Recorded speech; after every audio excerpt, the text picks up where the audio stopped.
과 아내들 분들도 잘하셨으면 좋겠습니다. 행복한 인생을 위해서는 반드시 성공적인 가정생활이 필요합니다. 특별히 행복한 그리스도인이 되기 위해서는 더욱 행복한 가정이 필요합니다. 가정이 불행하면 인생 전체가 불행합니다. 그러나 아무리 인생이 어려워도 가정이 평안하면 넉넉히 극복할 수 있는 줄 믿습니다. 하나님께서 세상에 가장 먼저 세운 기관은 가정입니다. 가정은 인생의 출발점이요, 가정은 안식처입니다. 인격과 습관이 형성되고 인간관계를 처음 배우는 곳이 바로 가정입니다. 가정이 잘 되면 사회가 잘 되고, 가정이 잘 되면 국가가 잘 됩니다. 그러나 가정이 파괴되기 시작하면 모든 것이 파괴됩니다.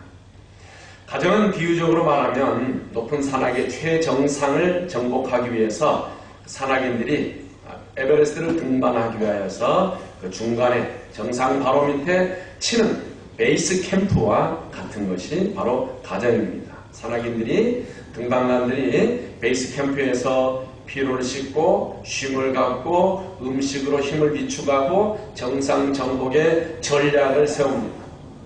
베이스 캠프가 없다면 정상 정복은 불가능합니다. 베이스 캠프가 없는 정상 정복은 절대 가능한 일이 아니라는 것입니다. 이와 같이 우리의 삶도, 우리의 삶의 성공과 행복을 위해서 우리의 가정은 필수적입니다. 사실 어떤 의미에서 가정은 인간이 찾고 있는 그 인생의 최고봉, 그것이 가정이 아닌가 그렇게 생각합니다. 이 인생의 최고봉이라고 할 수 있는 가정의 핵심은 바로 부부관계입니다. 부부가 화목하고 두 사람이 행복하면 아이들이 행복하고, 그들이 다니는 직장이 행복하고 교회가 행복하게 되는 줄로 믿습니다. 반대로 가정에 긴장이 있고 갈등이 있고 슬픔이 있으면 그것이 부부관계에만 그치는 것이 아니라 먼저 자녀들에게 영향을 미치게 됩니다. 이것은 우리 모두 가정을 이루고 있는 모든 가정을 가진 부부들에게 해당되는 말씀일 것입니다. 한국에서 학생들에게 질문했습니다. 중학생들에게 너희들 중학생들의 집에서 가장 듣기 싫은 소리가 무엇이냐 물었더니 엄마가 공부해라 라는 소리를 합니다. 그래서 대상을 바꿨습니다. 초등학생들에게 너희들은 가정에서 무엇이 제일 싫으냐라고 물었더니 초등학생 대답은 이겁니다. 부모님이 싸우는 것이라고 했습니다. 부모님이 싸우면 이 초등학생들이 가출하고 싶다고 했다는 거예요. 깜짝 놀랄 일 아닙니까? 부부가 하나님의 계획대로 아름답고 행복한 관계를 유지하면 이웃과 주변이 행복합니다. 그러면 먼저 이 가정의 문제의 근원은 무엇이겠는가? 원래 하나님께서 창조하신 가정에서 아담과 하와는 아무 갈등도 없이 행복했습니다. 남편과 아내는 평등했고요. 서로 사랑했고 서로 순종했습니다. 그러나 타락 이후에 그 가정은 수직적인 관계로 변질되었어요. 창세기 3장을 보면 하와는 남편을 사모하고 아담은 아내를 다스릴 것이라 그렇게 했어요. 부부는 서로 다스리고 사모하는 관계로 수직 관계로 변하고 말았어요. 그래서 여자는 그 이후로 한많은 인생을 살아온 것을 우리가 잘 압니다. 남편에게 학대당하고요, 남편에게 지배당하고 남편으로부터 고통을 당하였습니다. 이것이 타락한 이후의 가정의 모습 아니겠습니까? 그러나 예수 그리스도께서 오심으로 그 가정이 달라졌습니다. 그리스도 안에서 남녀의 평등이 회복되었습니다. 그리스도 안에서 아내와 남편의 새로운 관계가 형성이 되었습니다. 남편과 아내는 이제 주 안에서 하나가 되었습니다. 주 안에서 남편에게 순종하고 주 안에서 아내를 사랑하는 것입니다. 처음 태초의 에덴의 질서가 이제 회복된 것이죠. 그리스도인 가정에서의 부부의 질서는 아내는 남편을 존중하고 남편은 아내를 귀하게 여기는 것입니다. 그러나 우리가 살고 있는 이 세상은 현실적으로는 그렇지 못한 가정이 많이 있습니다. 오늘날은 이 가정의 구조에 중대한 변화가 나타나고 있습니다. 1960년대 이전의 가정은 전통적인 가정이었습니다. 권위가 남편에게 집중되었습니다. 제가 태어났을 때도, 제가 어렸을 때도 저와 아버지만 따로 밥상을 받았습니다. 그럼 제가 위대해서인가? 아닙니다. 아버님 시중 들기 위해서입니다. 아버님 조그만 밥상을 앉아 계시면 저는 무릎을 꿇고 물을 따라 드리고, 저희 아버님이 그 옛날 어르신들 시골에 다 그랬지만은 그 무슨 술병 큰 거 있잖아요. 아침에 일하고 오시면 피곤하니까 그것을 제가 밥 뚜껑에다 이렇게 달달달달달 떨면서, 그 조그만 꼬마 아이가 달달 떨면서 딱 제 심부름, 아버님이 밥그릇에 넣으면 빨리 물을 따라 드려요. 그리고 저희 형수님은 눈치를 보면서 저희 아버님 식사를 다 하면 빨리 부엌에 나가서 누룽지를 끓여다 또 받쳐야 돼요. 저희 어머님도 아버님과 함께 식사하는 걸 제가 보지를 못했어요. 보니까 남편에게 집중되었습니다. 그것은 남편이 잘나서가 아니라 남자이기 때문에 그래왔던 것이에요. 이것은 기독교 이전 모든 세대가 그렇습니다. 지금도 우리가 잘 알다시피 이슬람교도 여성들은 얼굴을 감싸고 다니잖아요. 어떻게 자기 남편 외에 다른 사람에게 얼굴을 보여주느냐. 용납이 안 돼요. 회교권에서도 마찬가지고 아프리카 남미의 많은 나라들이 그렇습니다. 그러나 한국에 이제 1970년, 1980년대 이후로 넘어오면서 남성에게 주어진 그 권위가 여자에게로 넘어오게 되었습니다. 권위를 함께 나누는 동반자의 시대가 되었습니다. 그러니까 일방적 권위에서 이제 서로 상호 권위를 갖는 상호적 그 권위주의로 바뀐 것이에요. 그리고 남편들만 옛날에는 직장 생활을 하다가 이제는 아내들도 함께 버는 맞벌이를 합니다. 요즘은 가끔 남녀 역할이 바뀌기도 합니다. 그래서 남자가 아기를 보고 여자가 돈을 벌기도 합니다. 그래서 이제 가정이 위기를 만났습니다. 예전에는 이혼이 별로 없었지만 이제는 온 세상이 그 이혼의 위기 때문에 흔들리는 그러한 어려운 상태 속에 있습니다. 이제 가정들을 그대로 놔두면 흔들리고 위험합니다. 그러면 오늘 우리가 성경 말씀을 통하여서 행복한 가정을 위해서 필요한 조건이 무엇인가 함께 나누도록 하겠는데요. 첫 번째는 우리 같이 따라합시다. 하나님의 가정임을 인정하자. 우리가 행복한 가정을 꾸리기 위해서 필요한 조건 첫째는 뭐냐? 이 가정이 누구의 가정이라고요? 하나님의 가정.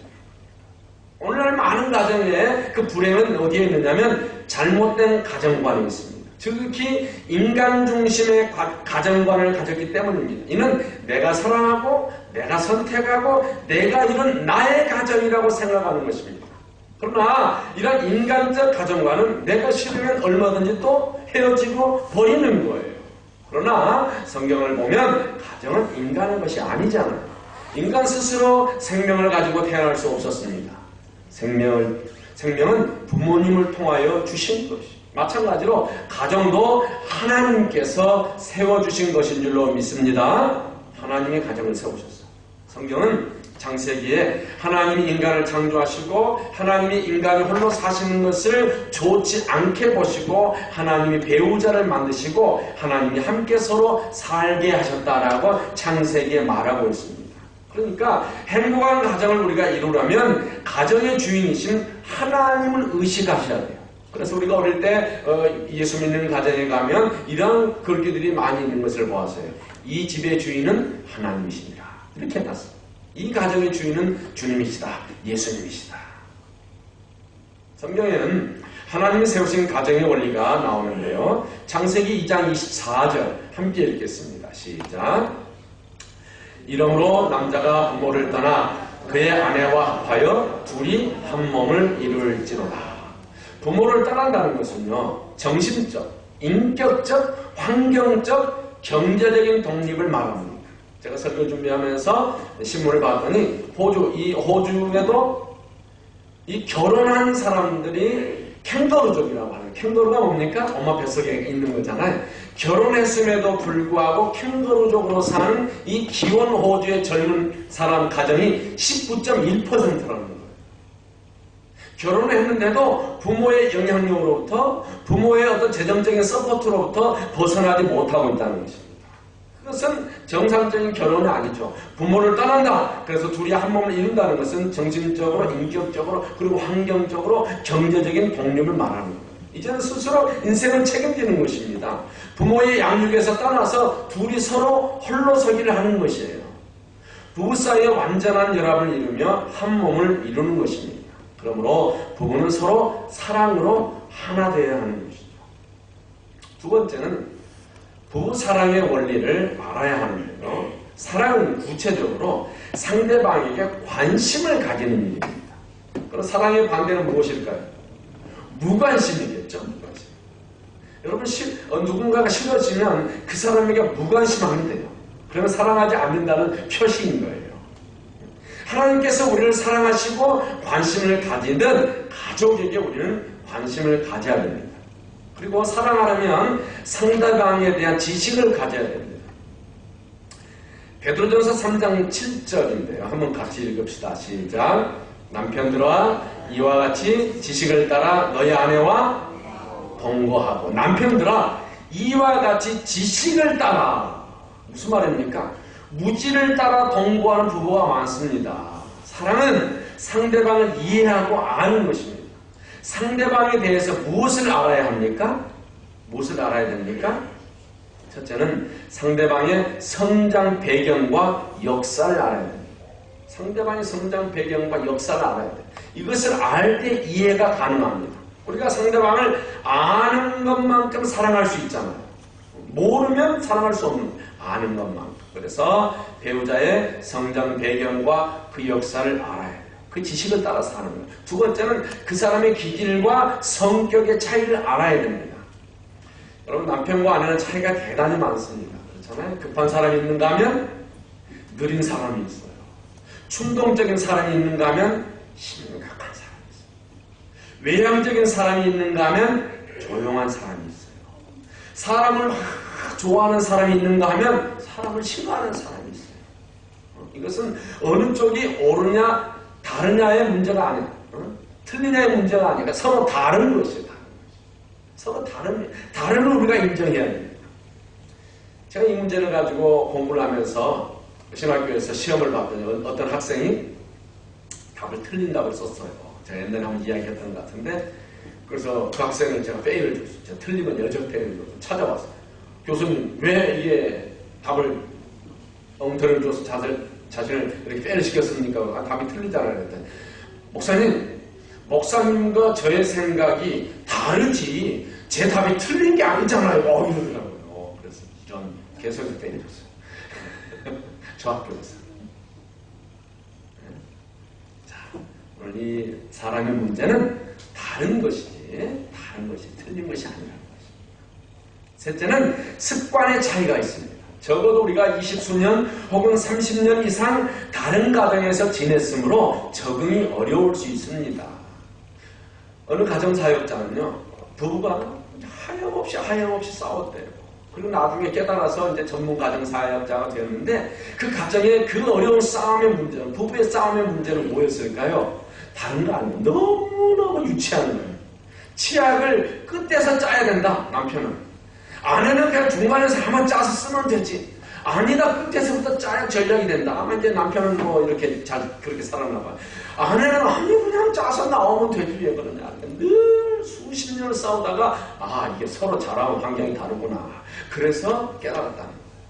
또 한 가정은 또 한 문제 때문에 계속 싸워요. 기분 좋게 화장실만 갔다 오면 싸우는 거예요. 왜요? 왜 화장지를 이쪽으로 풀게 안 당겨놓고 반대로 걸어놨느냐. 아니 이렇게 해서 이렇게 써야도 전략에 쓸 수 있지 않느냐. 그러니까 화장지를 거는 방향 때문에 계속 싸웠다는 거예요. 서로 다른데 습관의 차이가 있는데 그 습관의 차이를 우리가 잘못되었다고 지적하면서 사는 경우들이 우리가 얼마나 많습니까? 그렇잖아요. 네 번째는 남녀의 차이를 알아야 됩니다. 그죠? 남자와 여자는 외모만 다른 것이 아니죠. 하나님께서 완전 다르게 만드셨어요. 여자는요 직관력이 뛰어나고 전체적으로 사물을 보잖아요. 직관력이 뛰어나고. 저는 이게 어디서 느끼느냐? 제 아내하고 쇼핑센터에 가면 역시 여자는 직관력이 뛰어나다. 저는 주차하는 늘 주로 헤매요. 요즘에 이제 누군가 한국에서 오신 분이 가르쳐줘요. 목사님 그럴 필요 없어요. 뭘 기죽게 그래요. 핸드폰을 찍고 그 다음에 와서 가서 찾아가면 되지 뭘 그렇게 사모님에게 쪼꼬를 먹느냐고 이러더라고요. 그게 뭐 유치하게 찍어지니까 안 찍어지잖아요. 그런데 제 아내는 딱 가면 알아요. 그냥 뭐 머리 기억도 아닌데 딱 가면 알고 찾아 딱 가요. 저기는 왜 가지? 저쪽이 분명히 아닌데? 근데 가면 잘 거기 있어요. 여자는 직관력이 뛰어나고 전체적으로 사물을 봅니다. 또 어떤 사람들은요, 어떤 사람을 보고 그 사람이 이상해요 라고 말하면요, 시간이 지나고 나면 그 말이 맞아요. 응? 여자 직관적이라는 거죠. 그러나 남자는 논리적입니다. 그는 추상적인 것을 좋아합니다. 남자는 자기 생각이 이해될 때까지 물어봐야 되는 거예요. 그게 논리적이지 않으면 이해가 되지 않는 거예요. 그 추상적인 것을 꿈꿉니다. 그 남자는 늘 자기가 무슨 왕이 된 것처럼 네로 황제가 되는 것처럼 그런 그 꿈들을 꾸면서 사는 거예요. 또 일을 하는 동기도 다릅니다. 그렇잖아요. 남자는 일과 성공에 관심이 많습니다. 무슨 말입니까? 성취지향적이라는 것이죠. 그러나 여자는 관계지향적입니다. 사람의 관계에서 정을 느끼고 사랑을 주고받는 데서 만족을 느낍니다. 대화를 할 때도 다르잖아요. 여자는 무슨 재미로 산다고요?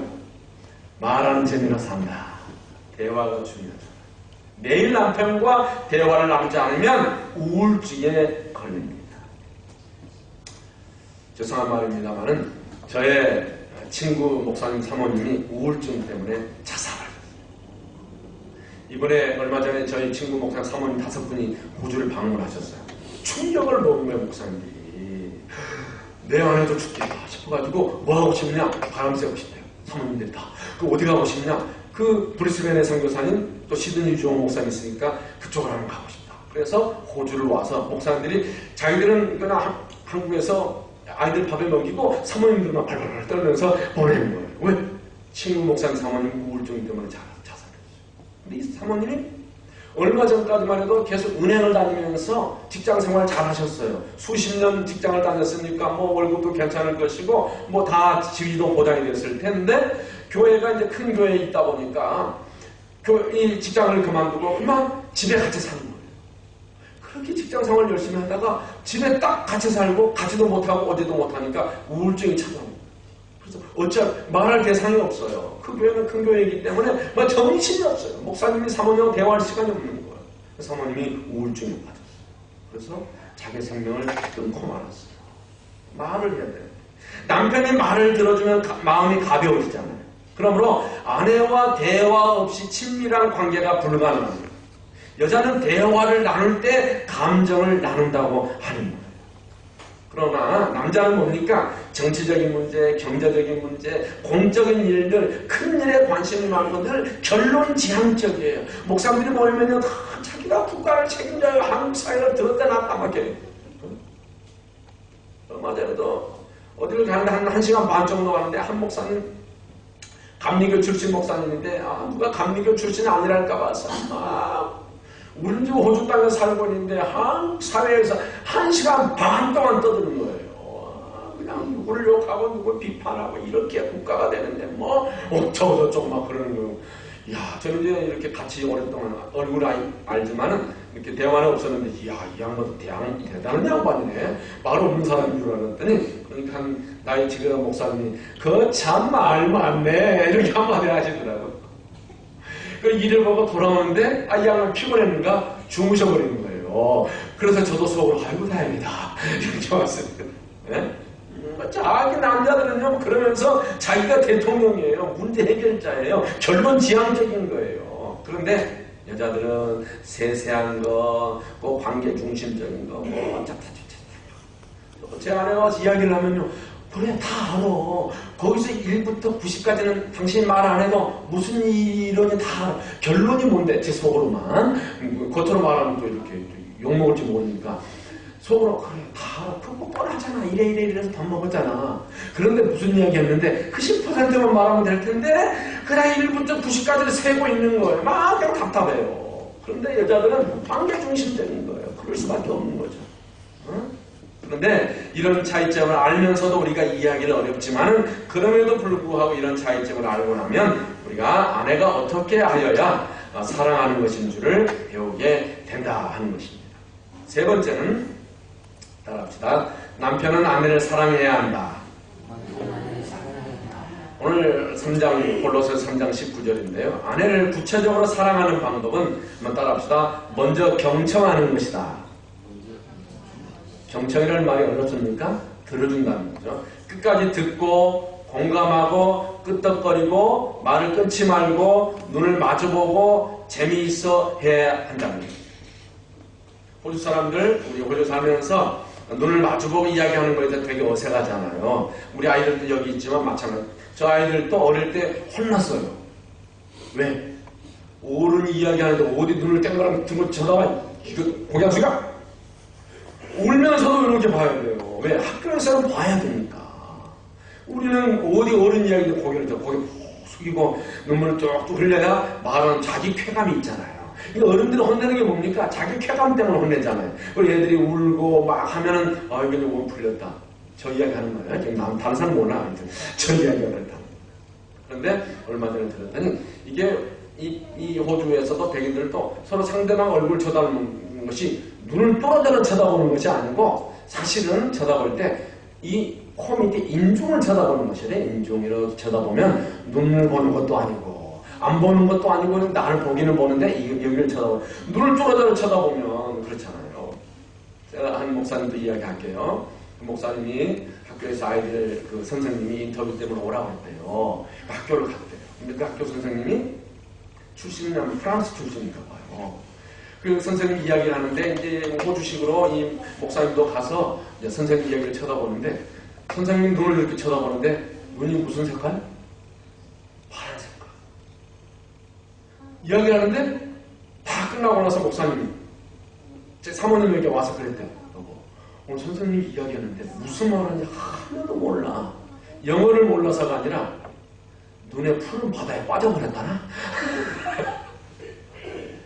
그래서 그냥 그렇게 그러면서 이렇게 목사님이 깨닫는 것이 이게 자기 눈을 봐야 되는 줄 알았는데 이 눈을 보는 게 아니라 인중을 봐. 자기가 그 사실 일찍 알았다면 그 푸른 눈에 여자 교사의 눈에 빠져 않았을 텐데 그 여자 교사의 눈에 파란 눈에 빠져가지고 그냥 이렇게 했다고.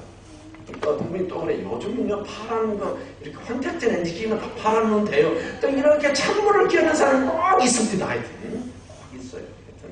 하여튼 눈을 마주보고 이렇게 재미있어 하고 이렇게 해야 되는데 저도 남자지만 사실 이렇게 쉬운 일 아닙니다. 그러나 그리고 하루 종일 일어나는 일을 결론만 이야기하지 말고 아내에게 맞춰서 또 자세하게 우리 보고해. 저도 뭐 성격이 급해서 이랬어. 제 아내는 뭐 그랬는데 뭐 어떻게 했어? 어떻게 갔는데 이렇게 물어보는 거예요.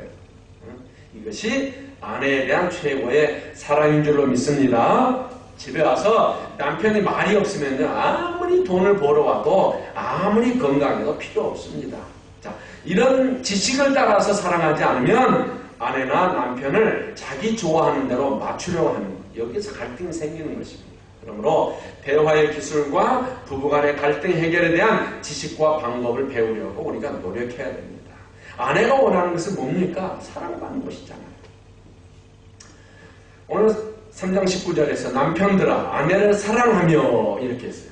그리고 괴롭게 하지 말라고 했습니다. 하나님은 아내에게 사랑받는 욕구가 더 크게 하셨어요. 남편들아 아내를 사랑하며 괴롭게 하지 말라고 했는데 사랑하여 하며라는 헬라어 단어는 우리가 잘 아는 아가페입니다. 조건 없는 사랑, 절대적인 사랑, 자신을 전부 내어주는 희생적인 사랑을 하여야 한다는 것이죠. 여자도 인정받고 물론 존경받고 싶은 욕구가 당연히 있죠. 그러나 사랑의 욕구가 훨씬 크다는 것입니다. 그래서 사랑과 복종 이것이 부부관계의 핵심입니다. 하나님께서는 이런 욕구가 가정에서 충족되게 하셨습니다. 그러나 이런 욕구가 가정에서 채워지지 않으면 만족할 수 없고 행복할 수 없습니다. 그러면 이런 가정의 증세가 무엇인가? 바로 에딕트, 중독이 되는 중독. 남편이 돈은 벌어오는데 자신에게 관심이 없어요. 그럼 아내들이 일에 중독이 된다든가 요즘 같으면 컴퓨터나 스마트폰에 중독이 되는 것입니다. 남편도 자기가 진정으로 존경받지 못하면 같은 중독 현상에 빠지는데 얼마 전에 한국의 안 좋은 드라마들 때문에 한동안 유행했던 한국의 애인 신드롬, 이것은 성령 충만하지 못하고 사랑으로 충만하지 못함으로써 생기는 그러한 기현상들이 나타난다는 것입니다. 여러분, 갈등이 없는 부부 하나도 없습니다. 처음 만났을 때 열정이 식어져도 좌절하지 말고 이를 인생의 전환점으로 우리가 삼아야 됩니다. 어떤 의미에서 행복한 부부는 위기를 극복한 다음에 정말 참 사랑을 배우게 됩니다. 그러므로 행복한 부부는 갈등을 사랑과 믿음을 가지고 극복해 나가는 것이죠. 언제나 제가 말씀드렸죠. 한국에서 제가 젊을 때 이렇게 손봉무 교수의 강의를 듣는데 그분의 강의가 그거예요. 정말 이 사람과 내가 앞으로 계속 사귈 건가를 평가하는 데 있어서 3번 정도는 대판, 요즘 같으면 아주 그냥 정말 대판으로 싸우고 나서 한 달 동안 안 봤는데도 그 자식 그래도 걔가 좀 낫네 이렇게 생각이 나는 게 몇 번? 3번 되면 사귀어도 괜찮다. 인생 살면서 수도 없이 싸우고 벗고 지릴 텐데 그렇게 해도 하면 괜찮을 것이다. 그러니까 진정한 가정은 갈등과 갈등을 사랑과 믿음으로 극복해 나가는 가정이다. 그래서 서로 있는 그대로를 인정하고 또 받아주는 것이고 서로의 필요와 욕구를 알아서 채워주고 서로의 잘못과 허물을 덮어주고 용서하는 것입니다. 그래서 고린도전서 사랑장 13장 5절에서 사랑은 자기의 유익을 구치 아니하는 것이라고 했습니다. 부부는 결혼생활을 하면서 어떻게 사랑으로 충만한 가정을 이룰 것인가 기도하고 연구하고요 노력해야 해요. 그냥 살아가는 것이 아니에요. 4번째 이제는 아내에게 주는 건데요. 아내는 남편에게 복종해야 됩니다. 오늘 3장 18절인데요. 오늘 사도 바울은 행복한 부부 생활을 위해서 먼저 아내에게 권면했잖아요. 아내들아 남편에게 복종하라. 이는 주 안에서 마땅하니라. 부부에게 주시는 명령을 바로 알려면 우리의 인간의 깊은 이해가 필요합니다. 하나님께서 우리 인간에게 주신 2가지 근본적인 욕구가 있는데요. 하나는요. 사랑하고 사랑을 받고 싶은 욕구. 사랑의 욕구죠. 그러니까 2번째는 자신과 다른 사람 앞에서 가치 있다고 인정받고 싶은 욕구예요. 이 인간에게는 사랑과 존경받고 싶은 욕구가 동시에 있는 것입니다. 그런데 하나님께서는 남자에게는 이 인정받고 싶은 욕구가 더 강하게 만들어 주었어요. 여자는 뭐라고 그랬죠? 사랑받고 싶은 욕구라고 했어요. 그러니까 남자는요, 가정에서 존경받지 못하고 인정받지 못하면요, 자신있게 살 수 없어요. 그러므로 오늘 성경에 아내는 남편에게 복종하라고 하는 것입니다. 아내는 남편에게 복종하는 말이 여러 번 나오는데요. 에베소서 5장 33절에 보면 아내도 그 남편을 경외하라고까지 했어요. 이것은 너의 상태 혹은 그 종의 상태에서 복종하라는 그런 의미가 아니에요. 여자가 남편에게 복종하라는 것은 남자보다 여자가 열등하다는 그런 의미가 아니에요. 동등한 인격 사이에서 복종하는 것이에요. 그래서 에베소서 5장 21절에서는 이렇게 말합니다. 그리스도를 경외함으로 피차 복종하라. 이것은 일방적인 복종이 아니라 서로 복종하는 것이죠. 그러니까 그리스도인 부부는 이 사랑의 법칙을 알고 실천해야 됩니다. 아내는 사랑을 받고 싶어하고 남편은 존중을 받고 싶어하고 아내를 사랑해주고 남편을 존중해주고 하는 것이 부부관계의 사랑의 법칙이라는 것이죠. 그래서 마지막으로 사랑의 법칙에 대해서 몇 가지 말씀드리고 말씀을 마치겠습니다. 사랑의 중요한 법칙이 원칙이 있는데 첫째는 사랑을 받은 사람이 사랑을 알고 사랑을 할 수 있습니다. 많이 받는 사람이 사랑을 합니다. 저는 제 딸을 만나면 아들을 만나면 이렇게 허그를 해요. 허그를 하고 뭐 전혀 괜찮은데 아마 여러분 다 호주에 살았기 때문에 그러겠죠? 근데 요즘 제가 즐겨보는 프로그램 아빠를 부탁해 봤더니 이경규나 조재현이나 또 누구죠? 조민기? 그 잘생긴 사람이 누구죠? 강성우나 또 조민기인가? 최민기인가? 하여튼 보니까 자기 딸들하고 허깅하는 게 너무너무 어려운 거예요. 저는 아니 이게 저건 자연스럽지 않나 싶었는데 남자들이 세상에서 바쁘게 살고 그러다 보니까 사랑하는 방법을 모르는 거예요.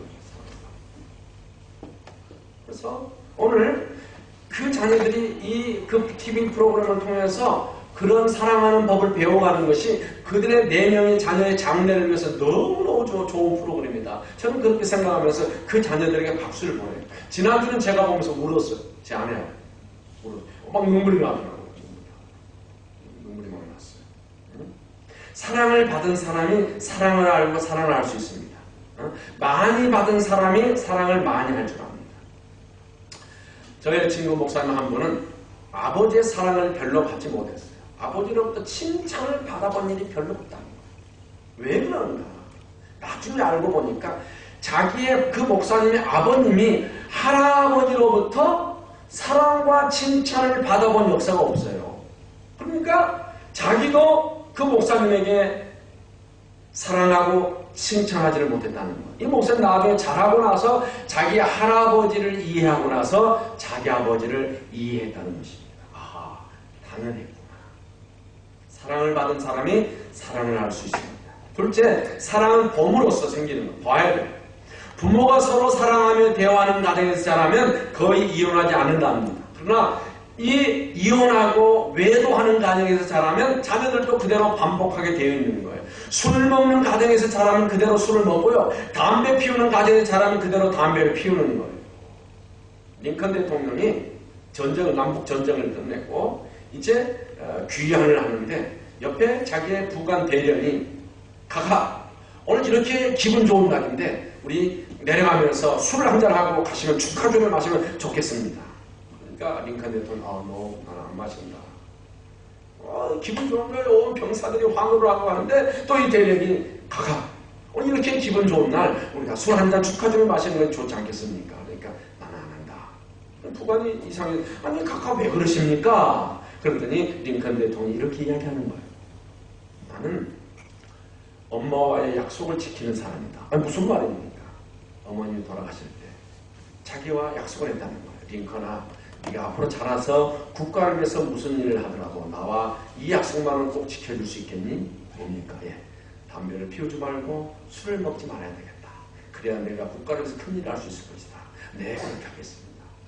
젊을 때 약속을 했는데 어머니가 돌아가셨어요. 이제. 이 링컨이 대통령이 되어서 어머니의 말씀에 순종하는 것이 뭔가? 돌아가신 어머니 이미 끝났잖아요. 안 보이잖아요, 눈에. 상관없잖아요. 그럼에도 불구하고 돌아가신 어머니와의 약속했던 그 약속을 지키는 것도 내가 살아생전에 효도하는 것이다 라고 생각하고 그러지 않았다는 거예요. 나는 술을 안 먹네. 부관이 그때 이해하고 알겠습니다.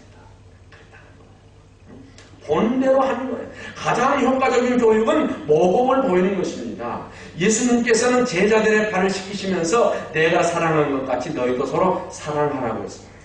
행복한 가정의 모범을 부모가 보여야 하는 것이죠. 셋째, 사랑은 연구하며 배웁니다. 그래서 사랑에 대한 강의, 책, 요즘 유튜브에 보면 별게 다 있잖아요. 설교들을 통해서 사랑의 특성과 방법을 배우는 것이죠. 왜냐하면 사랑은 감정이 아니에요. 사랑은 의지가 따르고요. 사랑에는 책임이 따른다는 것을 우리가 알아야 됩니다. 네 번째, 배운 대로 행하고 실천함으로 또 사랑이 생깁니다. 아는 것을 향하여서 배우는 거죠. 사랑에 관하여 많이 배우고 실천하고 반복하면 그것이 내 습관이 되는 거예요. 습관이 되면 사랑할 수가 있는 거죠. 그러면 아내가 남편을 사랑하는 것이 무엇입니까? 아내가 남편을 사랑하는 건 남편이 원하는 것을 해주는 것이 사랑이에요. 남편이 원하는 것이 뭡니까? 존중받는 것입니다. 아내는 남편을 신뢰하고 감사하고 칭찬해야 돼요. 사랑은 내가 원하는 것을 하지 않고 상대방이 원하는 것을 하는 것이죠. 서로 순종하고 사랑하면 자녀들이 그대로 본받아서 사랑하고 행복한 인생을 살게 됩니다. 어떤 분이 이렇게 말했습니다. 우리는 이 세상을 위하여 모든 문제를 해결하기 위하여 그리고 모든 사람을 돕기 위하여 부르심을 받은 것은 아닙니다. 그러나 우리들은 우리의 가정에서 우리의 직장에서 그리고 이 세상에서 각각 고유한 부르심을 받고 있습니다. 작은 일에 대한 우리의 충실함이 이 시대의 병을 치유하는 데 가장 효율적인 처방이 된다는 사실을 발견하게 될 것입니다. 가정에는 언제나 안정된 분위기가 유지되어야 하잖아요. 이를 위해서는 서로 만나고 대화하며 사랑하는 분위기가 있어야 됩니다.